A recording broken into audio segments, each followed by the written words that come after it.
inevitable. You have to use your hands? That's like a baby's toy.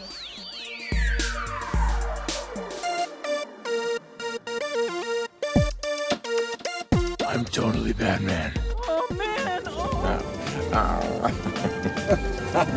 Shh. Communing with the earth spirits. Welcome to California, bud. Cowabunga.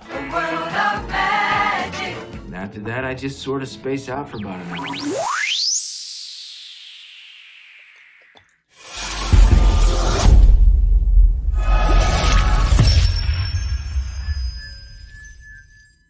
Hello, everyone, and welcome to the Secondary Heroes podcast. We're talking about the new Disney animated film, Encanto, and with it, it's the 60th Walt Disney animation film, so we're going to talk about our top three Disney movies. This is your host, Trevor, and joining me as usual is... Hey, everyone, it's Prague. Going G-rated with this one. This is DeLorean Wolfgang. And back again, it's Michelle.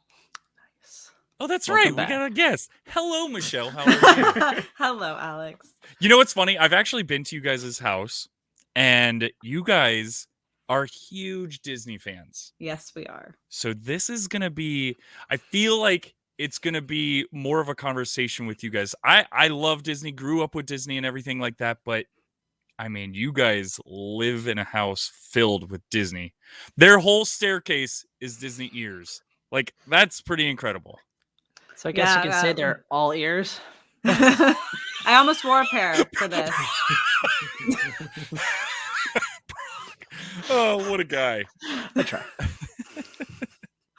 Sorry, Michelle, we cut you off. No, it's Yes. okay. I just said I almost wore a pair for this, but I couldn't pick which Aw. ones fit the best. So You should have went with your number one movie. I don't But have that would've one to been- match my number one movie. Oh, that's interesting. Oh, interessante. We'll have to see what that is. Yes. we'll have to see. Yes. So we're talking Encanto and then our top three. So this is going to be a fun one. I don't think we'll spend too much time with Encanto, considering probably everybody else has talked about it to death by this point. Probably, but That's it's okay. fair. It came out in the theaters Thanksgiving weekend. It came to Disney Plus on Christmas Eve. Ooh, And Right. so I think people have seen it like double-digit times if you have little kids. It's Mm-hmm. pretty much just everywhere right now. If you watch any kind of TikToks or Instagram videos, all the music is trending. And if you're Yeah, it Trevor, it's me listening to the soundtrack on repeat in the kitchen. Oh no. Oh no. happens. Well, I suppose we should start with our spoiler free and I'll go first. I still have 30 minutes left of this movie. So everyone has seen Surprising, it, no but one. Alex. Well, no. I've seen 3/4 of the movie. I only Maybe have a quarter 3/4. left. But Mhm. I will say, this movie is really cool. I love the animation style. It's so crisp and clean. I love the just there's so much detail in every single shot. It's incredible what they're able to do with animation now. I mean, in compared to where they started. I mean, what is this? You said this is their 60th film? I mean, their first one, I believe, was Snow White and the Seven Dwarfs. It was. And to go from Snow White and the Seven Dwarfs from the 40s to now to Encanto to this beautiful, vibrant, everything so oversaturated and fun and crisp. I loved living in that world. That I loved being in that world so far until I can finish the movie. Of course.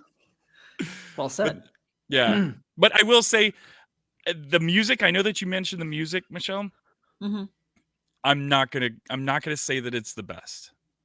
I would say that that's it's entertaining. It has good songs, but when you think about the music of like Frozen and Frozen 2 and then Moana, those three probably have the top songs. I mean, those are all like the highest grossing Disney animation movies anyways. It seems you have something to say, Trevor, but honestly, that's when Frozen came out, you couldn't go 10 feet without hearing Let It Go on either the radio, someone walking by and hearing it on their headphones. I mean, you heard Let It Go everywhere. Yeah. So that's where I'm at with this movie. I'm really enjoying it. Can't wait to finish it. Nice. All right. I guess I'll go next. Alrighty. So as you all may know, I haven't been as into animated films the last few years. And I honestly think that a part of that has just been because of like the state of the world and my headspace, and I just wasn't wanting to accept like sunshine and happiness, honestly. So I think now that I'm kind of like past that a bit, I said, you know what, I'm just gonna watch Encanto. We suggested it for the podcast. Trevor said it was a good film. I should watch it. I loved it. Like I love this movie. Like I'm so glad you recommended it to me because it was like a breath of fresh air. I was not expecting to like it as much as I did. And to Alex's point, like I felt like I wanted to live in that world. Like it was so lush and detailed and fun, and like every character is fun. Like I'm like, oh, that's my favorite character. No, that's my favorite character. Like every one of the people, every person in this is like my favorite character, which is rare for a lot of films for me at least. So for that, that was great. And then also the music, to your point, Alex, at first when I was listening to that, I thought, these are kind of fun, but I don't know if they're going to be catchy. And then immediately after the movie ended, I was singing half of them without realizing it. And then I went, weird. okay, well, then I started watching clips, and then I would watch full clips, and then I'd watch the movie again. And like, I absolutely love every one of these songs. Like there's not a single bad song in this. Like it is one of the better films, I think, musically that I've watched from a Walt Disney animated film since probably the 80s, 90s, maybe. Nice. Okay. Anyways. Hey, cool, Yeah. man. So that's for me. I thought it was a lot of fun. I don't know, just to spoil my top list, it just did not make my top list, but who knows in the future, maybe. But for now, it was really fun. I really enjoyed it. I thought it had a good message, good characters, and it wasn't something that I've always kind of not liked about a lot of family films and cartoons in the last, say, 20 years, is that there's almost too modern, like too like, hey, here's this in joke to like adults or this pop culture reference. And I feel like this didn't really have any of that at all. So it helped me become more immersed in that world, which I enjoy. Like that's what I want in a film. So that surprised me about this, and I really enjoyed that about this film. So that's my review. Spoiler free. Awesome. There you go.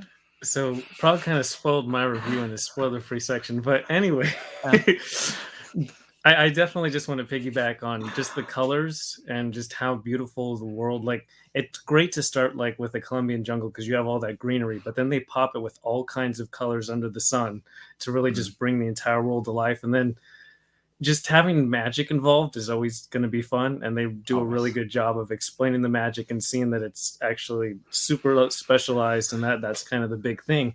But to Prague's point, all the characters are relatively likable. You don't usually have that where you're like, oh, I like, because it's a big cast, because the entire film structure is about how big families and people can feel isolated and out of place in their big families and not know how to interact with one another. So they deliver that message exceptionally well. And then the soundtrack, when I watched it the first time, you're like, okay, these are good beats, this is fun. But then you just listen to the soundtrack without watching the movie, and that's when it's tough to decide what song is your favorite, just because there's so many good ones. Like there's 6 or 7 where you're like, depending on how you're feeling, that's kind of your favorite for now, but it's not like you're gonna go back and be like, oh, this one clearly stands above. And I think the tough part was in a lot of older Disney movies, there's this one song that's the standout song. You go back and there's like a Disney best of all the time. And it's like, oh, here's Part of Your World or Beauty and the Beast or A Whole New World. There's like identifiable songs for different movies. And I don't know what it is for this movie. That like in 10 years, what's going to be the song that goes with Encanto? I don't even know what it's going to be because they're all so good at this point. And I wouldn't say Encanto's top 3, but I easily say it's top 10 of the 60 Disney animated movies. Yeah, it's pretty up there for me too, I think. Well done. All right, so my turn. It's hard because I feel like I just want to respond to everything that you guys said. I know, I'm holding you too. I'm like, but I'll address the music first. It's by Lin-Manuel Miranda, and I feel like I felt this way with Hamilton too, where when I listened to it, like just it was playing in places and I was like, it's okay. But the more I listened to it, the more I loved the songs and the more they got stuck in my head. And I feel like the Encanto music is definitely on brand for him. It definitely follows that. And to the point of Moana, he also did the music for that, Alex. He did. He did. Yeah, Moana's music is perfect. Like every song, I feel like I'm constantly singing along to that. Yeah. So that's how I feel for Encanto. Like as I said, I've been listening to the playlist on repeat at this point. Know all the words already. That's just my deal with Disney. I'll say I do that for most Disney movies that have a soundtrack. Sure. But definitely the music really was really fun and really just you can get into it. To Trevor's point of not knowing which song stands out, the standout song so far, just based on social media and myself, is "We Don't Talk About Bruno." Yeah, I think that's a standout. I don't know if it's the best, but it's the standout for sure. It's definitely the standout one. It's definitely the one that gets stuck in my head the most. Me. It sometimes is the popular one though. I'll save this. We can come back and discuss it because it's not really relevant to my review. Yeah. I'm sorry. Still getting used to the whole spoiler-free thing. And then, so for me, like the big thing about Disney movies is the story and the characters. And I just love that they chose to focus on a story about family. There's not a ton of family movies in the Disney repertoire. Most of the standout movies that become popular, that are successful, are love stories.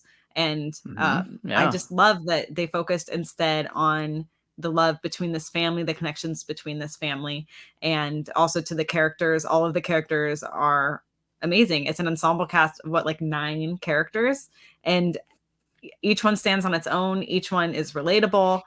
Like, you can find things that you like in each one. It's hard to pick a favorite. My favorite is Dolores, but it's hard to pick a favorite. And so that's just really great. You don't see that in Disney movies. And I like that they went so different than what they've done. I love when Disney does that. So yeah. Well said. Yeah, that is well said. But and to piggyback, if we're gonna jump onto this music thing, my little response would be, there's been bands where I'll buy the CD and I'll listen to it the first time and I'm like, it didn't seem all that good. But you keep listening to it because you spent the money on it. And the more and more you listen to it, the more and more you start enjoying every song. And that's what I would need to do with this movie, is maybe watch it multiple times or listen to the soundtrack multiple times. I mean, the songs have already popped. We listen to Disney music for my baby when she's either eating or playing or just background noise. And Encanto has really been taking over. Lately, it's been a whole lot of Moana, but now the Moana songs are starting to get pushed out for Encanto songs. And I hadn't seen Encanto yet, so I'm hearing these songs and I'm like, I don't know what this is. And it sounds totally different than everything else I've been hearing on this channel. So and like I said, now that I've seen the movie, I can now relate with those characters a little bit more. So maybe this will make more sense to me. And I think that third act is really pivotal too. Like, and the that's rest of the story. act that I haven't seen. Yeah. Like, really makes you love the music. But you mentioned Hamilton too. I actually still have not seen Hamilton. It's on. You can watch it. You can watch stream it it. and you caught yourself. Excellent. It is available to stream somewhere. So I'm in a group chat with a bunch of friends, and one of my friends had mentioned that we should all watch Encanto, and I had heard that it's a musical. So my first thought was, so I actually texted them in the group chat saying, okay, is Encanto going to be like a Moana type of musical, or is it going to be like a Dreamgirls type of musical where it's just constant singing? Or lame miserable. Like I don't like that either. Total sing-songy through the whole thing. So luckily enough, this was not a total sing-song throughout the whole thing. I think I would have turned it off after first 5-10 minutes if it was going to be sing-song all the way through. I can't do those. And I think that's what Hamilton is, isn't it? It's pretty much just sing-song the whole time. Blow my brains out. I will never You've watch said it. that before, and Encanto, it's more just where they have 7 songs to develop the story rather than every communication, every dialogue is the song. It follows the basic Disney music recipe where it has the ensemble song, it has the I Want song, it doesn't have the love song, but well, I guess it does. Dos kind of, if you Amiguitos think is about kind it. of like the love two song. Caterpillars. Two caterpillars. But it follows I would say the basic recipe. So we have my brother-in-law hates musicals. He used to hate when I would sing around the house and stuff like that. It's like Disney's not like a traditional music. It's a movie with music, but it's not a musical. Correct. Right. And that's what I like about this is it's not a straight up musical. I like having the acting in between. And I'm sure I've told this story before, but when I first saw Les Miserables. Thank you, God. There was one part where they stopped singing for a half a second for Russell Wilson. His name is not Russell Wilson, but it's Kurt Russell. The Seahawks quarterback either. Stop singing. He stopped singing for a half a second, and he just says the word no. And it was almost like, it felt so good to hear someone talk for a second. Anyways, I'm sorry that I went on that little rant. I don't need to go on that rant again. Are we done with spoiler free? Yeah, right. If we're done with our spoiler free, I think I can get into socials real quick. And I wrote down our socials, so hopefully don't judge me if I can't read. You can check us out on crossthestreamsmedia.com. There, you'll be able to find all of our episodes, links to our social, rate and review the show, and other really fun features. If you have a hot take, qualms with our show, or even complaints about the show, you can leave us a voicemail, and you might even make it onto the show. Right? And if you don't want to go to crossthestreamsmedia.com, you can find us just about every major podcast platform, all of our socials, all at Secondary Heroes. If you like what you're hearing, make sure to share our episodes with your friends. If you don't like our show, share with your enemies. It's a cool way to get back at them. You can also find us on YouTube. You can find all of our episodes over on YouTube. So you can see what the heck we're wearing every week. I mean, right now I'm wearing a DeLorean shirt. We got some Mickey Mouses over there and Progs and all black. Weirdo. All in all, we want to say thank you for listening and your continued support of the show, because all of this is free for you and it's priceless to us. And before one last thing, we will be having a giveaway coming up soon. I've already contacted a few companies and I've already gotten some response from those companies, and we're going to have some stuff to give away to you guys. So in the next upcoming episodes, keep a listening for that. Keep a listening. Well, I will. I'm going to try to win those prizes. I can't wait. Oh, great. Yeah, I still got to send your package. I got a package sitting down here for you that's been taped up for the longest time just to send. And I haven't done it yet. You missed my joke, Alex. For the giveaway, no, I did miss it. I'm sorry, because I'm still on socials. But right. for the giveaway, I am not going to wait to send it. I will be sending it right away. Yes. So anyways, that's our socials. Feels good. Well done. Thanks, buddy. Nice. So now that we're spoiling it, again, there's not too much spoiling because it's still a Disney movie. You understand there's going to be a happy ending. It wasn't going to end super dark where Maribel just leaves and it got close. I was like, oh boy, what's happening? I would say the biggest twist in the happy ending is that Mirabel. Oh man, I haven't seen the ending yet. Oh, Hold no. on. There you go. Sorry, spoiler right away. She doesn't get a gift. She doesn't really get a door. They leave it very open-ended, but to the viewer's knowledge, she doesn't get the thing that she's wanted, like since she was 5. Sequels, baby. Sequels, but she finds fulfillment elsewhere. She realizes that her gift is different. Yeah. That was my take from it. Not only that, in this "End All of Us" song at the end, she realizes, and everyone realizes, they're more than just their gifts. So she doesn't need a gift to define herself either. You are the miracle. Well, that was the cool thing about the movie. Is all these characters all have gifts, and the gifts almost turn into a bit of a burden for some of them. I mean, yes. Oh my God, that song was pretty Surface cool. Pressure. Yeah, that has a beat. Just her like Just her like struggle that she's going through, like that she has to be on all the time. She has to be helping all the time. She has to be lifting things, moving mountains, moving houses, moving churches. So you like the song, Alex? I see. Did I really just sing it? I don't You pretty much did. Yeah, you're right. But like And the also fact the that like dancing express bros in that. the background too. Oh yeah, got and then love the beauty girl with the flowers, like Isabella. Isabella, she had a burden of constantly making beautiful flowers all the time, and she makes And being one perfect. cactus Being that- perfect. Being yes, perfect, being pretty much, perfect, yeah. but the cactus was prickly and different, and she was like, Like, wow, oh, I I made just something different. unexpected. What else can I do? Something sharp, something new. They're just gonna talk the whole lyrics. You know, Yeah. yeah, go ahead, guys. You guys got it. No, you're right, Alex. It was really cool to see that and to see that that they are more than just their gifts. So I think that was the main message. I love that. That was a good message to have. So I know about Trevor, Prague, Alex. Do you guys have siblings? Yes, I have, a two young brothers. Oh, really? Wow. Yeah, one I've older, got a one younger younger. sister. Okay, I am one of 7, and so this film really resonated with me. I bet. And yes, Alex, I'm one of 7. Jeez, I lay off have- for a year or two, man. I have Sorry. 5 sisters and a brother.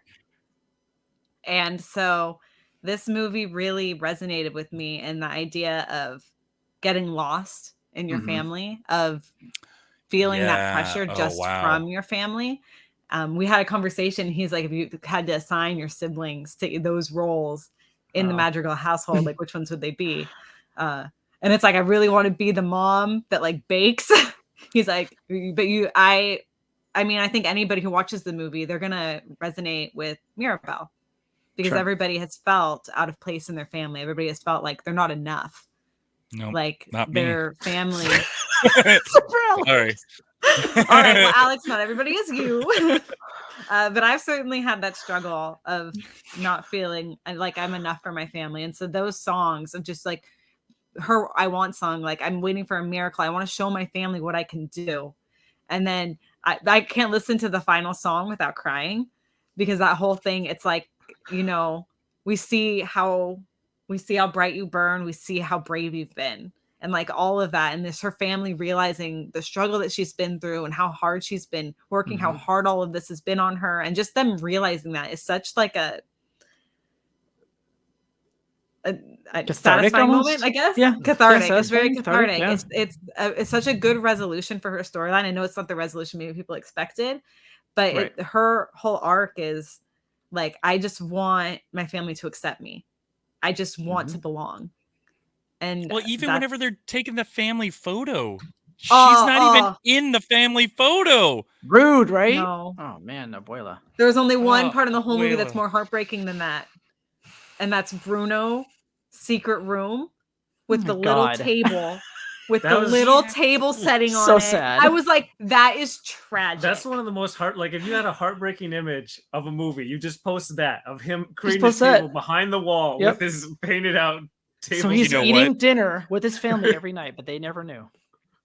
So when I saw that, and I even get emotional even thinking about this, but when I saw that, it reminded me of the scene in, don't laugh, Hmm. the newer Planet of the Apes movie with James Okay. Franco, where James Good Franco movies, has yeah. to drop the gorilla or monkey off at the place, and the monkey is so much smarter than everybody else, and he draws his window from his attic, and he just leans against it, and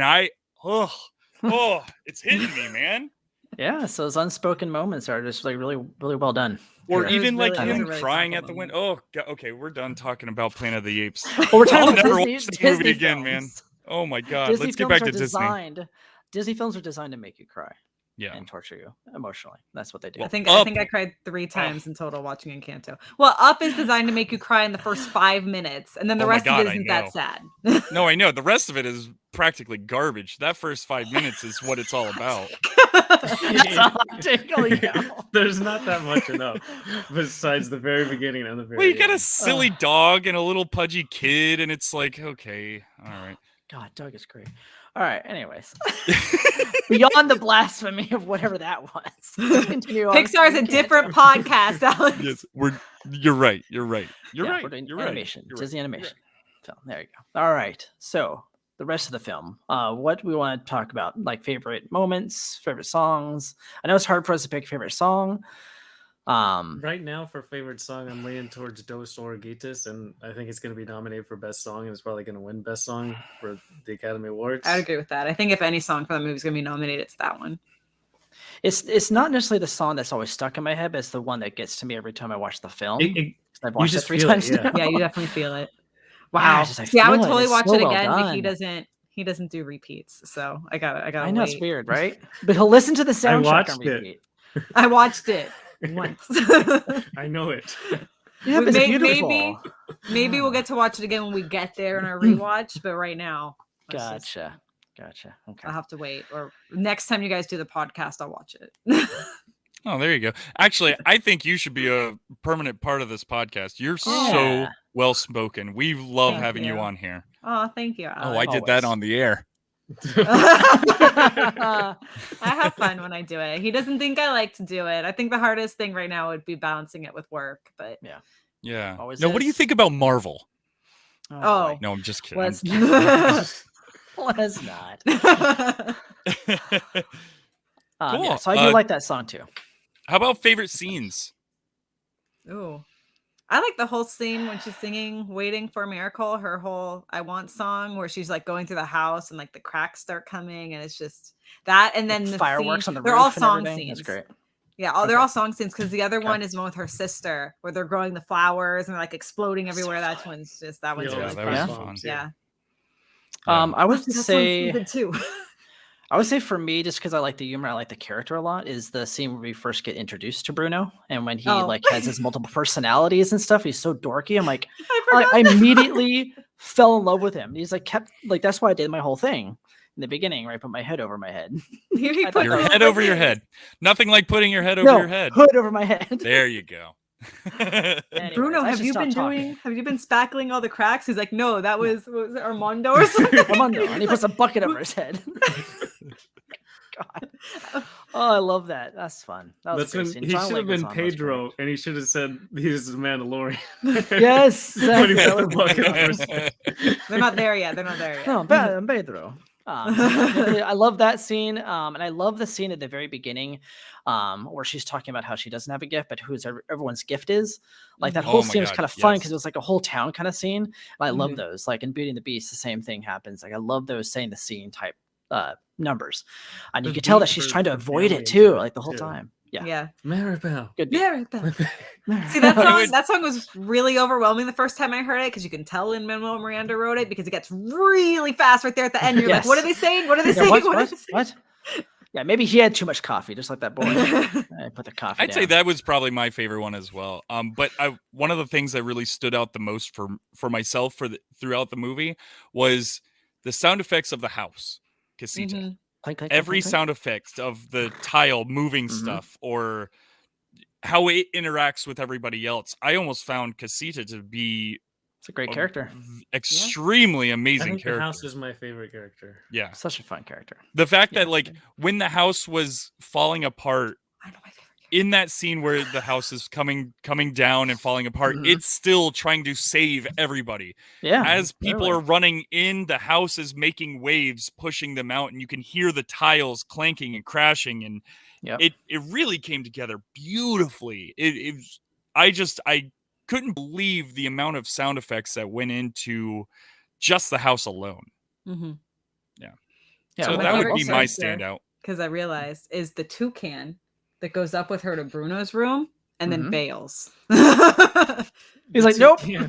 He's like, When he poked through the hair, though, I was like, he should be leaving. Why is he hanging out? It's not like they're connected in any way. I know it's just so funny. They like share a look, and he leaves, and she's like, "Coward." Yeah, right. Coward. He's like, you should have said, two can't do it. Ah. Now, did you guys have anything about the movie that you didn't like? Tough. See, this is weird. This is a very roundabout way Yeah. to say I love the movie and I think it's perfect. everyone like it's funny because it's been out for a while and you're like, oh, most people have seen it. Most people I've spoken to like at work have not seen it. I'm like, oh, have you seen Encanto? They're like, oh no. And I'm like, oh, why? you're like, oh. I'm like, I want to talk about it. Nobody's seen it. How does this happen? And I talked to one coworker who watched it. She's like, yeah, I didn't like it. I'm like, You're like, okay, bye. Well, I guess you're not sharing this podcast at work. It's not, huh? It's like, okay, nice knowing you. not. Goodbye. So I know, it's your fine. biggest qualm is other people just haven't seen it. yeah, it's weird. I think maybe it's because of when it was released and what's happening in the world with Omicron, Yeah. and a lot of theaters shut down. Like, I guess it didn't do as well commercially as it probably should have, considering Disney's history with releasing stuff Thanksgiving weekend. Well, it Yeah. wasn't heavily promoted. It wasn't. I agree. I don't didn't think see anything of this movie.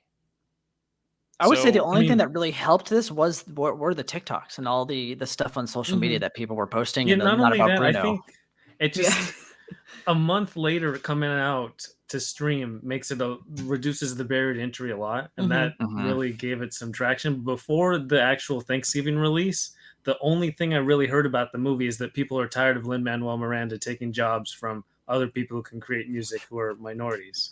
Right. That's all I heard too before that. I didn't hear anything else about this movie, but I was going to watch it because it's a Disney movie. And once you Yeah. watch it, it perfectly stands by itself, and It does. all the other stuff blends away. And it's one of the standouts of like movies that came out last year. I can only think Oh, of for like, sure. a handful. It's probably one of my favorite things I watched in the last like couple years of like Yeah. shows, movies, anything really. So, and it I feels, will say, it feels like a standout, like you said. It feels like a standout, not just within everything that's happened, but also other Disney films that have been released lately. So, that's especially kinda- because like we watched Raya back when it came out, and this was just like leagues above it. Like Raya was good, but like Encanto, like I want to talk about it. I want to tell people to watch it. I'm like, I relate to these characters. That's the different. It creates like a passion. Like the few past Disney movies, like, yeah, that was good, that was fun, and then Right, you don't right. think about it again. That's why this movie actually sticks with you. I agree. Yeah. So I think it definitely has the longevity to move up in maybe not my top three. Maybe sometimes it'll be three. My three is very wishy-washy. Sure. But I can definitely see it moving up into my top 10 because it's just one of those movies where I think I'm always going to be able to go back to it. And it's always going to resonate the same way that it did the first time I watched it. Yeah. Yeah, so I'm Well done. starting to see a little bit of a theme here too with some of these Disney animated movies is the like Moana, Encanto, Frozen, they're all very vibrant movies. Very vibrant, Colorfully, like yeah. colorfully, and don't get me wrong, Raya and the Last Dragon is also a vibrant movie, but the big difference is like Raya is about like their fights, there's fighting, there's action stuff. It for a little kid, you're probably gonna not relate too much to someone who's kung fu action, other than like I'm a little kid who can't seem Wants to kick people. who can't find my place in my own family. Right. Like there's a bit of a difference there. You know, a kid can relate to feeling like an outsider when the parents are not always around or something like that. You know what I mean? Yeah. So I mean, there's that viral video going around, and it's of that little boy who sees Antonio in Encanto, and he he's like, looks "That's like- me, that's me," Yeah. and it's just like it is like that video. I'm like, oh. And I mean, that's Disney has been doing that a lot with their movies recently. Is the whole representation thing? Is they're really trying to represent everybody and tell stories from different cultures, and like Raya was, I'm gonna get this wrong. It's Southeast Asia. It's Southeast Asia. Okay. It's Southeast Asia, and Moana was obviously Polynesian. Pacific Islanders. Yeah. yeah. And so they're really trying to push this whole, we want everybody to watch our movies and see themselves, and just see like a video like that is amazing. And also watching movies like this, it makes me very interested in these cultures. Like after we watched Encanto, I was like, oh, is this like based in like Colombian culture? Like, is this based on things they believe? And I went down this rabbit hole, just like about all the research that went into this. They had like a special like cultural board. Like Mirabelle is based on a tour guide that they had in Colombia. Like it's Wow. it's crazy. Like they That's really went awesome. hard with it to make it super authentic, down like to the music, to the clothes, how they dance. And it's great to see Disney maturing in that way and making things that across the board can bring other people into it, because like there's tons of white princesses. We're good. We're good there. Well, and We're good. it took a long time for them to really kind of start Yeah. getting a little more inclusive. I mean, yeah, they did have like Mulan and Pocahontas, and Jasmine, yeah. right, and Jasmine and whatnot. But even Jasmine was someone that needed to be saved. Like, and they've moved away from that princess stereotype, and I think people are excited to see the new representation in these newer movies where your main characters have depth. As they, I mean, as a huge Disney fan, I can acknowledge that characters in older movies can be very one-dimensional. That's why they started doing the live action remakes. They're like, hey, here's these characters. We never really developed them, but now we can kind of do it. Right. Well, at this point, it almost sounds like we're jumping into the conversation of Disney animated movies. Disney animated films, yeah. You're welcome. Nice transition. Beautiful transition. Nailed it. So I feel like for fun's sakes, we all have our top 3, and we'll start with 3. We'll all do a 3, and then we'll all pick our 2s, and then we'll all pick 1. So the question is, who wants to start? I'll just start at 3. That way I can go last with 1. See, it's all the mechanisms are working. Okay, so for 3, it was tough, but it wasn't that tough, honestly. Like, I looked at the list, and we've been rewatching it from Snow White. We made it all the way up through Emperor's New Groove. So, and then I've seen from Princess and the Frog to present. So there's only a gap of like 8 hot garbage movies that I haven't seen. So I feel confident that it's okay. Ooh, you gotta look. All right. Well, no, it's funny because when you get to that, when you say that hot garbage, I feel like that's when late 90s, 2000s. Okay. That's when...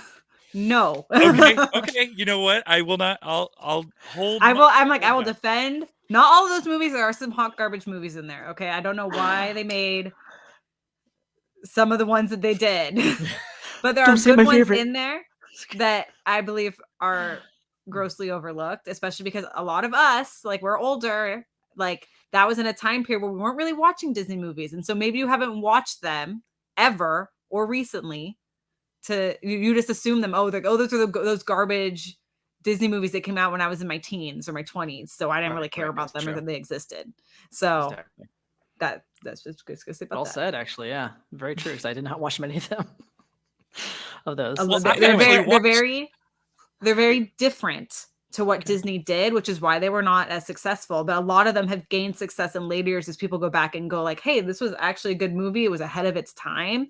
Like, it's funny. Like, you liked Emperor's New Groove. I liked it, but again, we're off the top 3 topic, and we don't want to say that Chicken Little or Brother Bear or you haven't seen Brother Bear or Meet the Robinsons are going to be even in the Treasure Planet, Home on the Range. Home on the Range is garbage, but Treasure Planet is good. I don't know these words. It's literally based on Treasure Island. You can't. No, I know. It's Treasure Island in space. In space. I know. And the songs are actually pretty good in that movie. We're never gonna get to our top 3, are we? Okay, fine. Sorry, Trevor, sorry. what's Okay, your third? I can literally go on forever. You guys just have to like push me or something. I thought this was supposed to be round table. Movies. We're not going over all 60. Okay. Another time. Another time. We will. Michelle, I'll sit here and talk with you. Let them discuss in the background. We'll talk about our. All right. Okay. Trevor, sorry. You're going. You're number 3. So again, it's not Brother Bear or Home on the Range. I know it's not. You haven't even seen those ones. So my number 3, I think before we did the rewatch, it might have been 1 or 2, but just 1 and 2 are so hardcorely locked into their spots now. They're essentially 1A and 1B. So for 3, it's going to be Great Mouse Detective. It's one that probably isn't high on the list of many people. It doesn't have any music really. There's 2 songs in it. It's not like the well-known iconic princess storyline, but I'll always love Sherlock Holmes. I love their mouse take on it. I love Vincent Price as the villain. And that ending sequence where there's that whole contraption that they kind of have to get their way out of and then go to the clock tower and then there's actually 5 beats on the clock when you don't know what happens to Basil. It's just it's a really good storytelling mechanic. Very nice. That's a good one. That's a good choice. The animation in that is one of my favorite, like in terms of animation styles. Like I love that look that Disney had at that time period. Not only that, so Great Mouse Detective was the first movie that they ever did 3D with. It's when Ratigan's running through the gears of the clock. It's the first time they actually did 3D.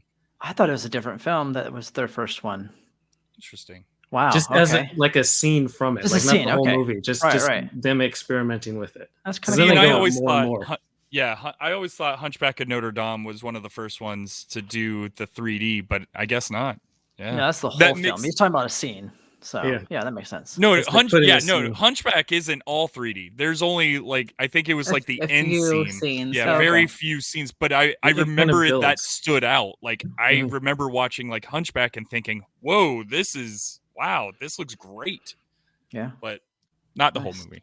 Yeah, because like Great Mouse Number Detective, 3. it's pretty simple, and then Beauty and the Beast, when they show the ballroom, they kind of build it so that's 89. Yeah, that's true. And then by That's 94 with Hunchback. Beauty and the Beast is 91. What's 91? Yes. Little Yes. Mermaid's 89. Little Mermaid I is don't 89. Yeah. Okay, who's going next on their number 3? I can go. I'm saying next to him. I'll go next. Might So as my number well. 3 to go with what I was speaking about earlier is Atlantis, The Lost Empire, which is from that dark age period Wow. between the Renaissance and the what do they call the new era? It's like the can't even remember I don't know. what it's called. Sure. New Renaissance. The new Renaissance. I think it's called like 2001. revitalization. Yeah. So to me, it's funny because we were just talking about Encanto and ensemble cast, and that's the same thing with this. The hero is very unlikely for Disney. I don't want to spoil it too much because he hasn't seen it. He's like, don't spoil it for me. I haven't seen it either. So. But it's about just spoiler for review. It's about this scholar. His grandfather was searching for Atlantis, and he comes into the possession of his grandfather's journal, which Okay, I know this has movie now. I haven't seen the it, but I know what you're guide talking to about. Atlantis. It has Michael Okay. J. Fox. He plays Milo, who's the main character. It has this huge ensemble cast. There's like the doctor and an engineer, and just this group of people that are tunneling down to Atlantis, which still exists. And it was such a different movie for Disney at the time. There's no music in it. There's no songs. Oh, no Alex. singing. All right. There you go. And it was just a fun adventure movie that I focused remember- on Oh, this go ahead. Sorry. this one guy leading the adventure, and he's not strong. He's not super. Well, I guess he's brave, but he's like he gets seasick. They're like in a boat, and he just throws up like 3 times. But he's like super nerdy. But that's what gets them through is his knowledge of all of this. And I just always loved that as that's the main character. He's a huge nerd, and I love that. So and he's been one of my favorite characters since the first time I saw it. So that's why Atlantis solidified itself as my number 3 place for now. Yeah, every time I ever saw this movie just in commercials or just like back in 2001, it always reminded me of Stargate. Like it looked like a cartoon version of Stargate. Yeah, it did. That's my picture in my head is Stargate. Exactly. Not Atlantis. Yeah, exactly. weird. I It's don't know why. Weird. I'm looking at the movie poster, and even the movie poster looks like Stargate to me. But Yeah. It's because it's all their like profiles, right? Because it's like a Yeah, it's like a profile pic with the Stargate Yeah. around them. So it's like, with oh, the is this gate Stargate? or something Stargate like that. Atlantis? Because that was the show. So, I'll oh check my that out. God, Actually, that's right. That's That right. sounds like it fun. is it's good. It's a good watch, an underappreciated Disney movie for sure. I like uh, Atlantis. Is it the one with the general. art style more like Anastasia? Yeah, Yes, yeah. yes, It's much more angular. It's very different. They didn't look like Disney characters, which is probably Yes. another reason it didn't do quite as well. A lot of those movies, like Yeah. we watched Emperor's New Groove, didn't have that smooth, curvy animation that Disney is known for, and Atlantis definitely didn't. Well, and that's the so- thing. It's coming right off the heels of like Emperor's New Groove, and it's coming right off the heels of Mulan, Hercules, and Tarzan. Which all had different animation styles as well. So Right. those 3 are technically still end of the Renaissance. They did pretty well Right. commercially, but once Dinosaur is pretty much the hard stop point between. And those I two. didn't even want to say dinosaur. I know. know that. Yeah. Well, because it know. was such a weird, goofy look to it. The animation was so bizarre on Dinosaur. Yeah. What's What's your Anyways. number 3, again? Alex? That's my Oh. number 3. Nice. Okay, so this one was really tough for me. But I'm gonna probably just say Aladdin. Aladdin is my number 3 And I'm sure that we're gonna probably our ones and twos are probably all gonna start getting in the same era. But Aladdin, the music in Aladdin is a ton of fun. Robin Williams alone as the genie. I mean, that escalates that movie. I mean, 100 times right there. I mean, he played such a cool role. And I love that people nowadays are these conspiracy theorists who are like, well, Aladdin is actually based in the future after nuclear war and all this stuff. And it's really kind of No, I funny heard this how stuff. Okay. well, you haven't heard this? Okay, well, the genie comes out of the lamp No. and he goes, 10,000 years will give you such a crink in the neck. And then he referenced Jack Nicholson. Then he referenced Arnold Schwarzenegger. Then he references like Oh boy. nighttime TV shows. Disney conspiracy theories. Oh, it's fantastic. I love that stuff. And then like the video game of Aladdin, in the background you could see stop signs and stuff like that when there's no cars in this world. So it's almost like it's 10,000 years in the future, which is really fun to think about. I like thinking about that type of stuff, but I mean, Aladdin is so fantastic. It really is. From start to finish is just beautiful. It's fun. Yep. Well said. Thank you. So that's my number 3. My number 3 is interesting because my number 3 did the whole Scar to Mufasa thing and threw Aladdin off the cliff. It was going to be in my top 3, but Lion King is my number 3 because I play that soundtrack so much. It's ridiculous, like absolutely ridiculous. It might be my most listened to soundtrack to a film I've ever listened to in my life. When I saw that in theaters, it blew me away. Like I was at that point where I was really trying to get into like film as like a film connoisseur at that age. And, Disney films were always kind of fun for me, but they weren't like the bigger, more important films. And when that happened, like it felt like an event. Like this wasn't just a Disney film. Like theaters were packed and it was like this whole bold new opening, and the title sequence didn't happen until like after the first song. And it was just incredible. And it doesn't hurt that Billy Shakespeare technically wrote the story for it. So it has a great story, great music by Elton John, and Elton John, baby. Great cast of voice acting, just across the board. It looks beautiful. It's like one of the most beautiful, in my opinion, one of the more beautiful Disney films across the board. So that was my number 3 pick. It was tough though, because Aladdin was probably one of my most watched and favorite films as a kid. So it's like, am I really going to let that one go? And the evil part of me, because there's an evil part of me, threw it off the cliff. Well, sorry, Aladdin, you're my number 4. Well, I mean, the cool thing is The Lion King actually came right after Aladdin, 2 years after Aladdin was made. So it was almost like they were able to kind of work certain kinks out to perfect Lion King. Like they did so much. Some of the animation stuff maybe, but yeah, I mean, I love Aladdin. Don't get me wrong. I went to, a birthday party. It was a Aladdin themed birthday party dressed up as Jafar, is my favorite character. So nice. I love Aladdin very much. I don't think that like me throwing it off the cliff meant that I don't like it. It's in my top And the 4. funny thing about these two movies is, well, these movies and really the era that we're talking about right now, from Trevor's movie to my movie to his movie, is that they all had sequels that all went to straight to VHS, and you don't really see that type of stuff anymore. You don't see the straight to VHS. Here's the sequel, Jafar's Revenge. 1.5. God. King 1.5. Which I've seen all that. could have been. Yeah, they all could have been really good sequels, but nobody would have ever known. I think the last I know straight to VHS movie would be like Cars 2 or something like that. But Cars 2 is the theatrical release. Yeah, but it feels like. But it feels like a straight to VHS. Felt like it was a straight to VHS movie. Listen, Return of Jafar is a good sequel. The animation does not hold up, but Return of Jafar is a good sequel. That movie. Did Gilbert Gottfried reprise his role? He did. Yeah, okay, maybe it'd be all right. I like the Aladdin sequels personally. Yeah. As I say, I'm a Jafar fan, so yeah. All right. So I think we move on to secondary choices. Number 2. Secondary choices. Yeah. Really the most important choice on this podcast. Well, that sucks. Do I need to switch mine around?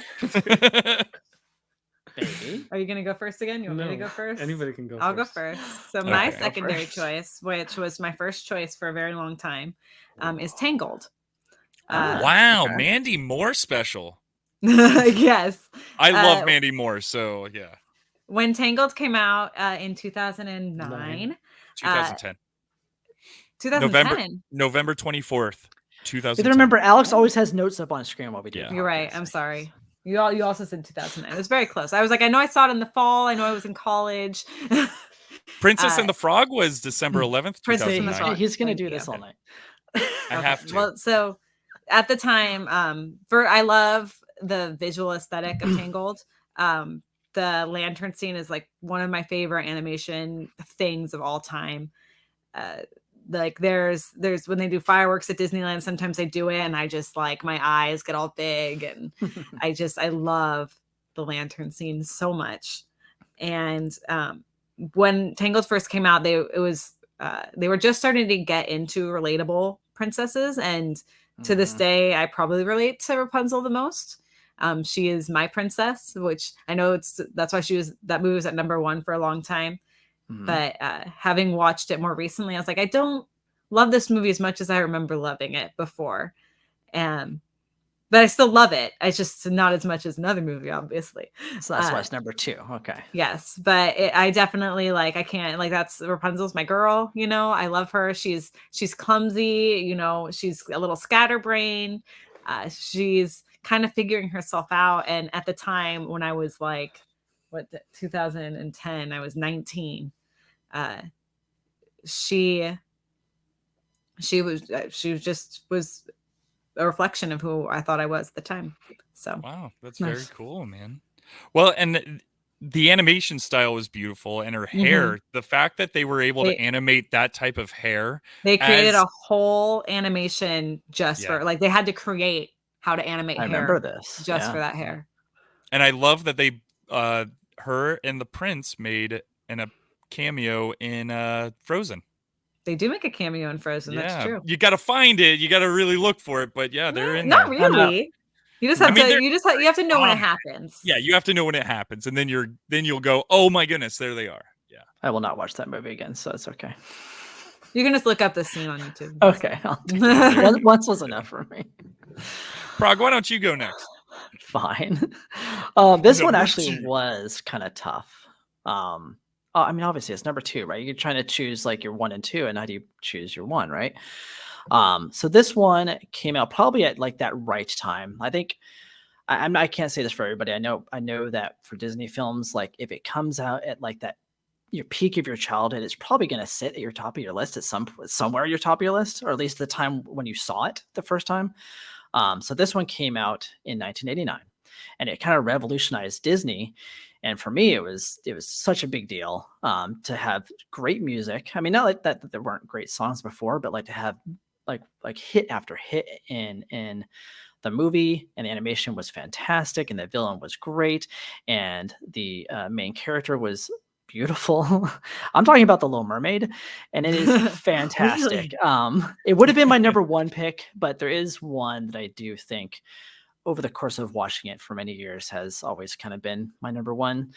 So I knocked it down to number 2, but I think it is kind of the start of really what revolutionized Disney and brought them out of kind of the dark ages. And I really enjoy it a lot. It's the first movie. That movie wouldn't exist without The Great Mouse Detective, but Little Mermaid is the movie that started the Renaissance. It started the whole we're going back to what we did with Snow White, with Cinderella, where we're taking these stories that have existed for hundreds of years and we're gonna Disney them, and we're going to present them this way as a fairy tale, because that's at the end of the day what kids like to watch. Exactly. And Little Mermaid was almost my number 3. So oh, okay. Well, nice. But fun little anecdote to this is that since I did like it, for my birthday the following year, my dad rented it for us for the birthday party, and it wasn't the Disney version. It was a Japanime style version with no shells. So we saw everything, and we were 10 years old and giggling, and that was funny.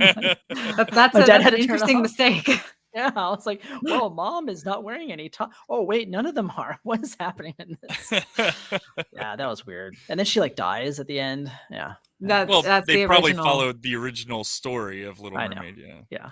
Where she walking on her legs is like walking on needles and glass, and Yep, it's tragic. where she literally kills herself and turns into foam instead of killing the prince. Yep. Turns Would have into been a cool foam. ending now. Yeah. People are like, "Oh, Disney with the fairy tales." It's like Disney's not going to do that story. No. I'll stick with the Sorry. fairy tales. Oh right. no, dude! Who's Little next? Mermaid is fantastic. That's definitely. I would say that's probably my top 5, maybe even top 5 for sure. Yeah, Little Mermaid. I mean, the song you said it. The songs alone are fantastic. God, before we hit Sing it all record the on this time, podcast, yeah. we were singing the songs. We were singing Little Mermaid. Yep. Because we all got Always. collections. We're looking at Yes, we Trevor's do. collection and we're going, look at Mhm. this stuff. Isn't it neat? Be sure we We don't all get relate to that copyrighted. song. Oh, well, we're making just kidding. tons of money off of our podcast. Hey, hopefully. Come talk to us, Disney. Hey, bad news is good news, I guess. I don't know. That's right. Hey, my number 2. Mhm. Again, this was a tough one. But it's kind of hard not to go with this one to be in your top 2, and it's Beauty and the Beast. Good choice. Good The voice acting in this movie, and I really loved the animation style. Everything about it was really cool, and I mean, they even won a ton of awards. Like, this was the first animated movie that won so many awards. It was a And big deal for back good then, reason, because it's fantastic from start to finish. It's beautifully done. The voice acting is fantastic. The songs are catchy. Every single one of them are good. It's a great song. And then sing along too. It's fun. and we were discussing the ballroom scene. That ballroom scene is fantastic. What little girl in the early 90s didn't want to dress up as Belle in the big gold dress? Yeah. So She's like, well, I did well, I it. had a younger sister who Surprising, I know. I think she wore that gold dress probably 365 days a year when she got it, because she loved it. And Well, it stuck with me too. As addressed earlier, I have many sisters, and I have 2 younger ones. And we're very close in age. We all had a princess, and my younger sister, her princess was Belle, so my princess could not be Belle. So it was a whole thing. The whole thing. Well, it's always that one or the other type of thing. Like, if you like Backstreet Boys, you can't like NSYNC, right? That's true. or vice versa. But now I listen to both. Anyway, so that's my number 2, Beauty and the Beast. Well, my number 2 is already mentioned, so there's nothing more to add. No, it's Piggyback. Aladdin. Aladdin Nice. is absolutely amazing. Everything Alex said, just having Robin Williams in that role, and then having Prince Ali song and A Whole New World is a completely different song, but it fits right in. Or You've Never Had a Friend Like Me.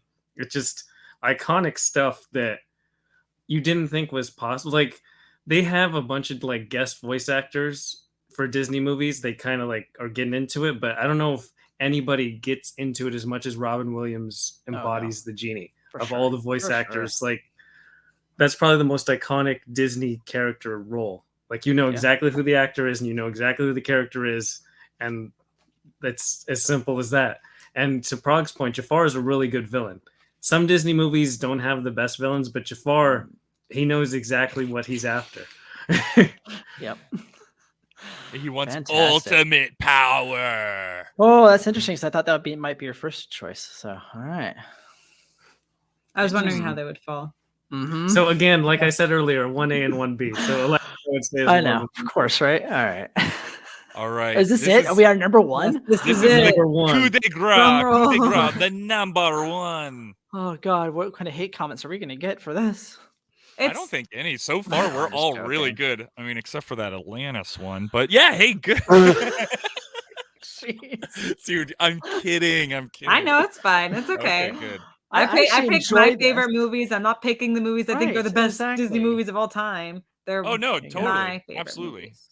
Nice. I don't That's- think that my opinion is the epitome of cinema excellence.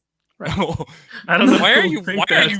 you eyeballing Trevor so hard? Yeah, that's interesting, huh? I don't even know what that means.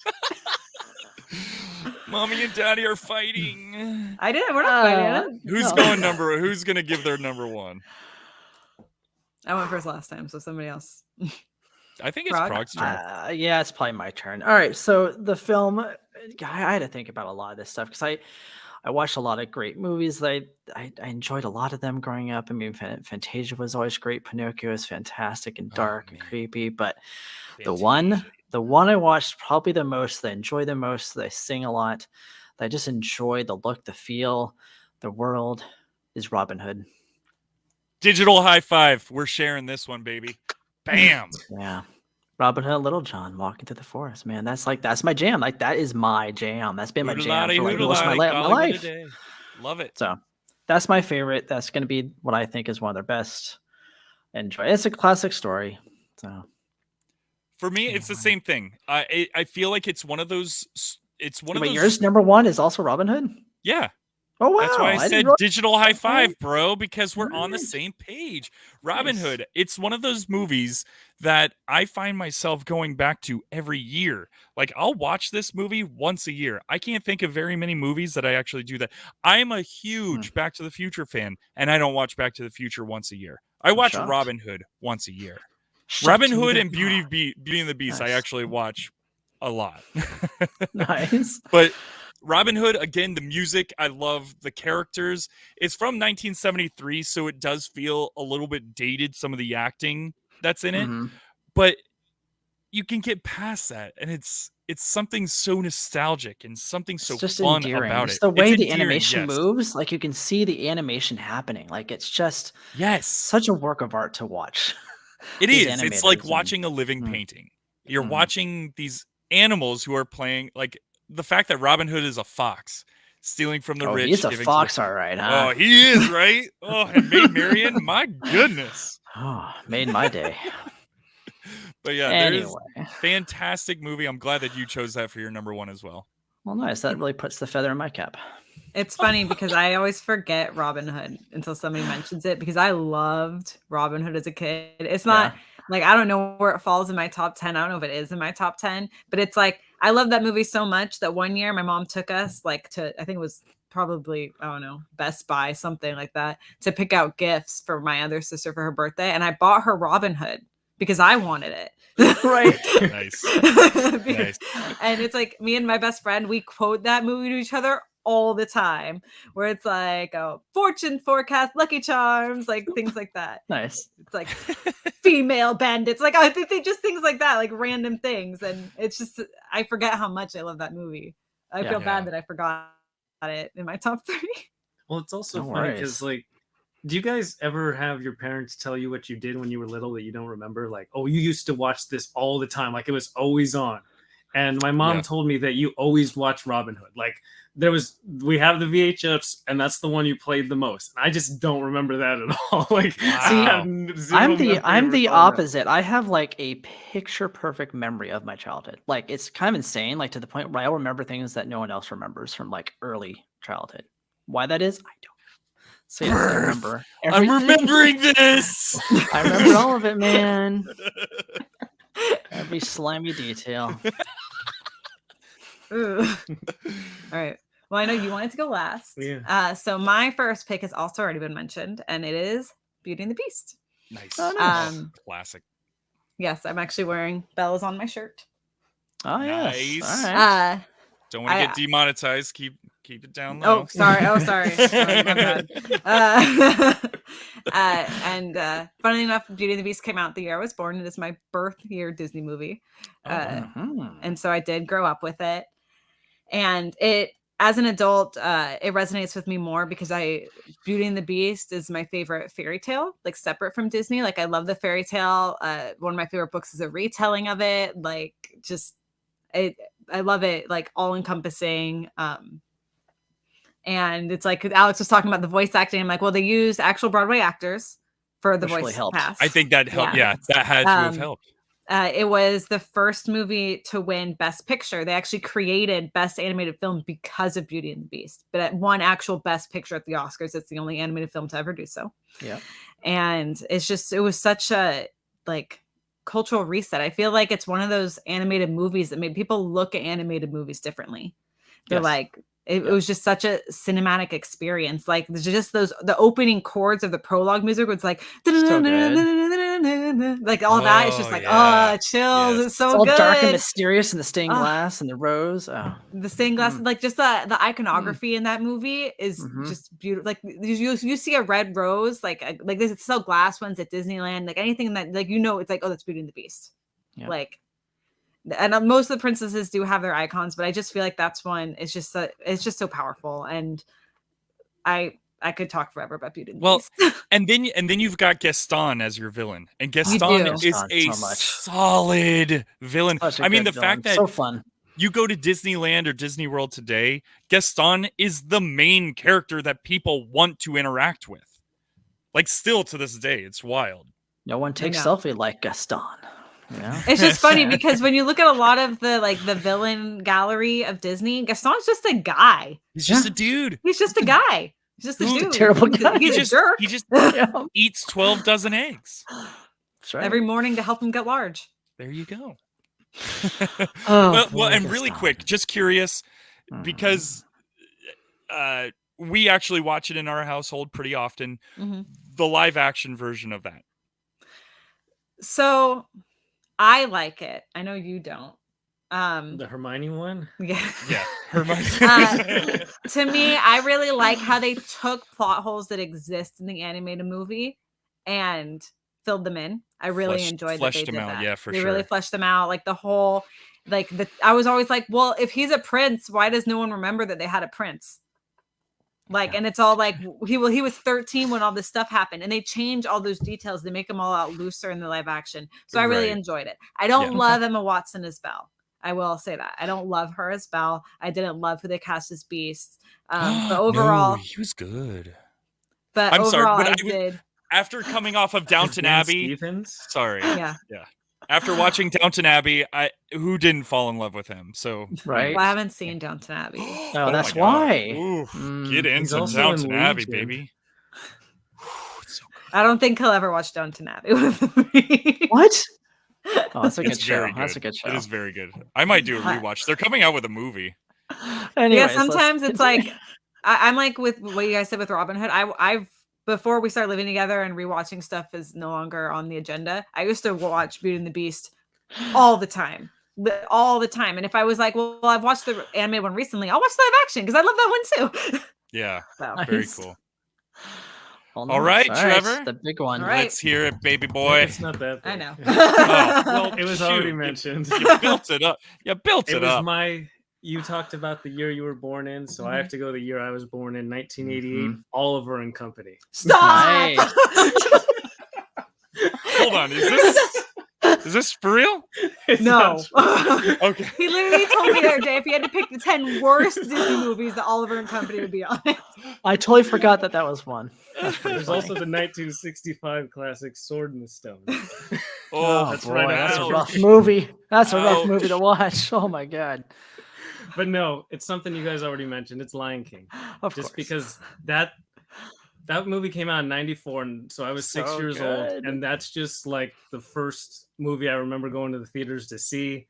And when you rewatch it, you like as a kid, it's like, okay, this is really ton of fun. I love the whole story and just Simba coming of age and all the fun songs and stuff. But then you go Yeah. back and watch as an adult, and just the cinematography in an animated movie, it's In an animated shot movie, or it's right, animated exactly. like it's a live action shot. That's why the Yes. live action that they made, they're like, oh, it's just shot for shot. It's because the shots are already amazing.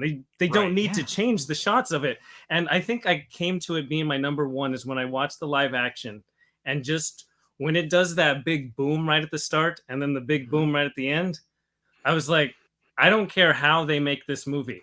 This movie and story just means too much to me. No one can ever say anything against it. I don't care how they do it or how they render it. This is the movie that will always be the best Disney movie for me. Literally, you might mentioned the even boom, move up and I my got ranking. goosebumps. I know I did too. I It's was funny, like, same oh, with man. me. Yeah, it's so In true, the though. theaters, I felt that like the first time. I was like, oh my god. Like, Well, and this the is cool thing cinema. is they had like a Lion King kind of experience at, I want to say it was Epcot or one of those places back in the Okay. day, and it was they included a lot of that cinematography in it with adding live action stuff. They were talking about animals and how we should save the world and stuff like that, and all that stuff. But I don't know. You when you feel that stuff on the proper speakers and you're feeling the thumb. God, you're right, really man. good, It is good. No, we It used is to have like good. this like really nice speaker setup that my folks had, and when they weren't home, I would blast like that whole soundtrack as loud as that thing could go, and it would like shake the foundation of the house. It was fantastic. And then Scar is such a good bad guy. He has a really good villain Yeah. song. One of the best. Oh, Jeremy yeah. Just Irons James is Earl Jones fantastic. in the clouds saying "Remember." Remember who you Yes. are. There's a reason that they like knock it off in so many things. Oh yeah, it's yeah, parodied all the time and as a send up and everything or an homage, whatever, all the time. Yeah. So, Classic. Trevor, you mentioned the live action version of it, and you enjoyed the live action version as well.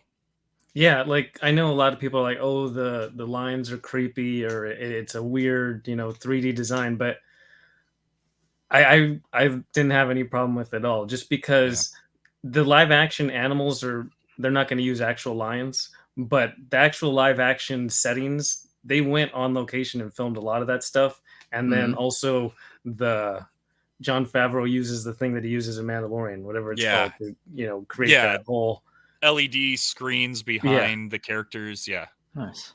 Yeah. Because he very learned a cool, lot man. from making the live action Jungle Book, and you can tell just in terms of the technological like prowess to win into creating live action Lion King. Even if you don't like, oh, I think Scar looks weird, that's fine, but I still think it's really great to watch. See, my whole There you issue go. with the live action Lion King was that it's just the Lion King. But a lot of people, Shot for shot. I know, and they don't need to change the shots. I know, but I'm just saying I would just rather watch the Lion King. Well, the animated one is still a 94 animation, and I like on-set things. Oh, there you go. All right. I would The African almost say, Serengeti, I think, shines on screen. yeah, they didn't probably even need does. to re-record any of the voices. They could have just used the entire recordings from '94 and just animated live action to that, because that's kind of what they did just with Beyonce Big name and actors, yeah. bigger name actors of our time. And they added that weird Nala song that felt very out of place. That did feel out of place, but Like it was Nala- because it was Beyonce. That's why I they know. had to add that in. The funny thing is Nala has a song in the Broadway, but they're like, nah. And Nala. Jasmine's song in the live action Aladdin actually develops her character. Yeah. I actually That- see- really like that. Yeah. Because I'm all about in the live actions them doing different things. Like people are like, oh, it should be just no. I don't want it to be just like the animated one. I'll just watch the animated one. Right. So at this point, I just want to give some honorable mentions, because for myself, this was a tough list to come up with, the top three. I know, I mean, Aladdin, Beauty and the Beast. I mean, oops, sorry about that. My emails. Hey, well, like for myself, Peter Pan was one of those movies that I loved, and my dad used to call me Peter Pan because I never wanted to grow up, and I always wanted to be a kid. Like when I joined cruise ships, I feel like cruise ships really just kind of stopped my development of turning into an adult. Like it was like still just staying a kid and just traveling the world being a kid. And I told my dad, oh yeah, I thought that I was going to quit, but I'm going to go back for one more contract. He goes, still living that Peter Pan life, I see. There you go. And it's always kind of stuck with me. And I've always loved the story of Peter Pan. I think it's a very cool story, but like not just that, you still have like Hercules, Tarzan. I know Tarzan isn't big on anybody's list, but it actually is really cool. Tarzan is in my top 10. Him when he's surfing down the trees, I don't know. It's a There's fun something movie. cool about that. Yeah. Yeah. I just think But- he's a I read really that movie. likable character. He's just super like charismatic and charming. He's just super likable as a character. I remember as a kid, I didn't want to watch it. I was like, ew, gross naked man. Like, cause I was like 8. But watching it, I watched it when I was a teenager. I was like, I really like this movie. He's a really good main character. And I Yeah. love Jane. Nice. I just think she's hilarious. And Phil Collins. Phil Collins, Phil yeah. Oh, and that Collins. song, dude, it's so good. Yeah. But it's same with Hercules. Hercules also had some amazing songs attached to it. So That's true. I sing the I Don't Say I'm in Love song like all the time. But yeah, those were just a few honorable mentions on my end. Well, My honorable okay. mentions would definitely be The Little Mermaid, as we discussed earlier. The music alone. We were talking. He was like, "What's your favorite Disney song?" I'm like, "Don't ask me that. I don't want to answer that." Well, it's He's like, "It's tough. probably." He said it for me. It's probably part of your world because it's the song I sing the most, and he's right. I sing that song all the time. It's really fun to sing.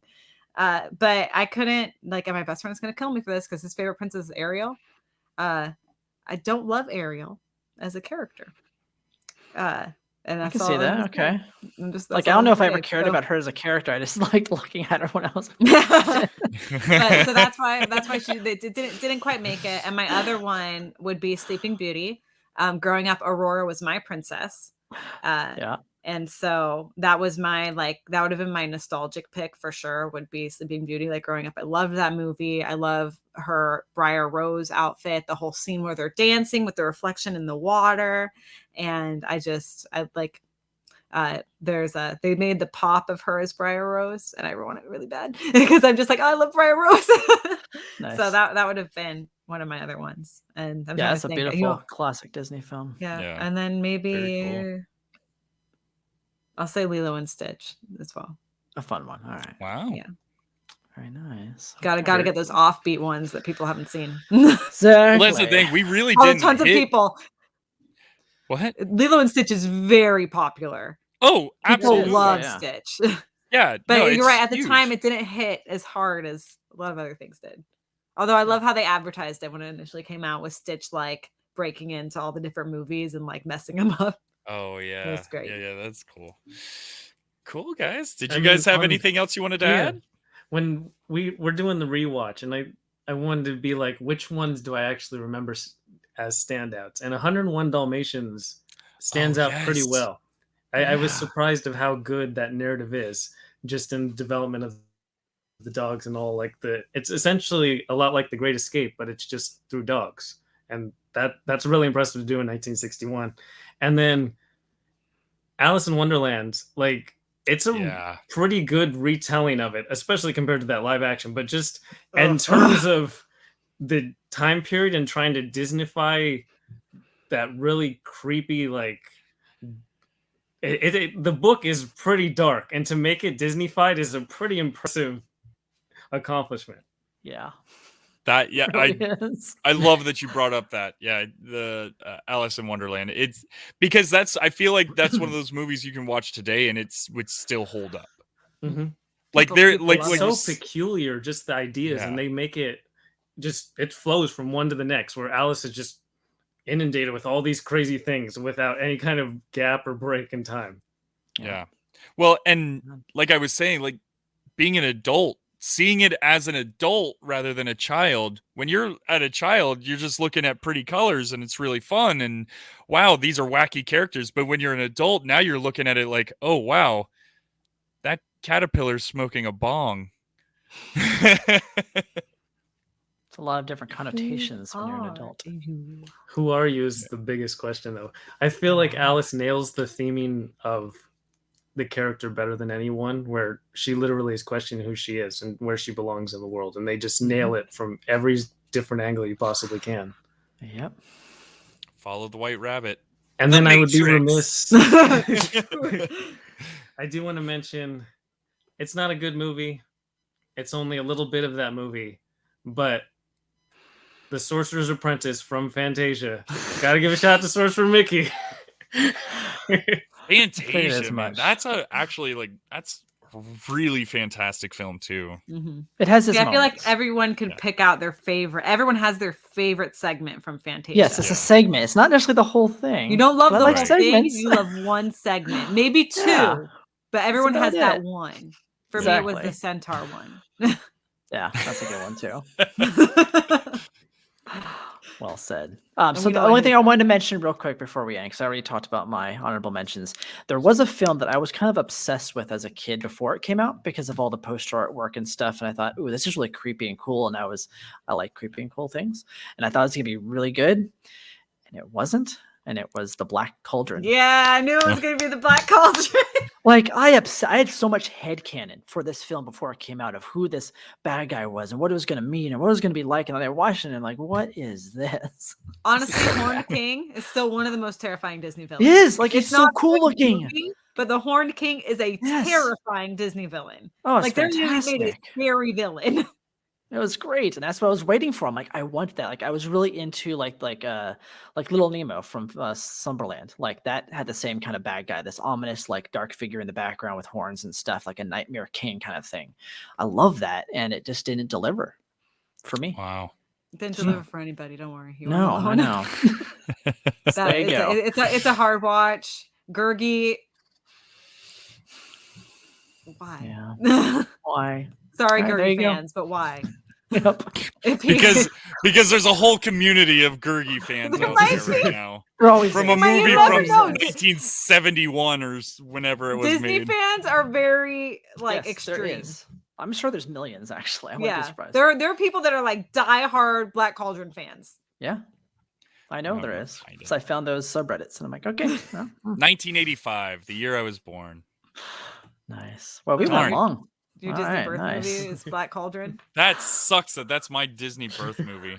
Uh-oh, It's that's a better fun than Oliver line. and Company. Well, No, mine, it is. mine No. is the Fox and the Hound. That's not too bad. All Oh, right. I was gonna say yours was probably gonna be like Snow White and the Seven Dwarfs. Ah. 1937. You're old. Mm. Sorry, that joke's getting old. Oh. Wow. Anyway, that was a super long podcast, but that's what Disney does. Yeah. Again, we were emphasizing Encanto. And before I say goodbye, it's not a full-length feature film, but the 1928 first Disney animated movie with sound, Steamboat Willie, is the best. And to everyone listening, we hope you enjoyed, and we'll talk to you next time. All right, prog out. Adios, y'all. Bye, guys.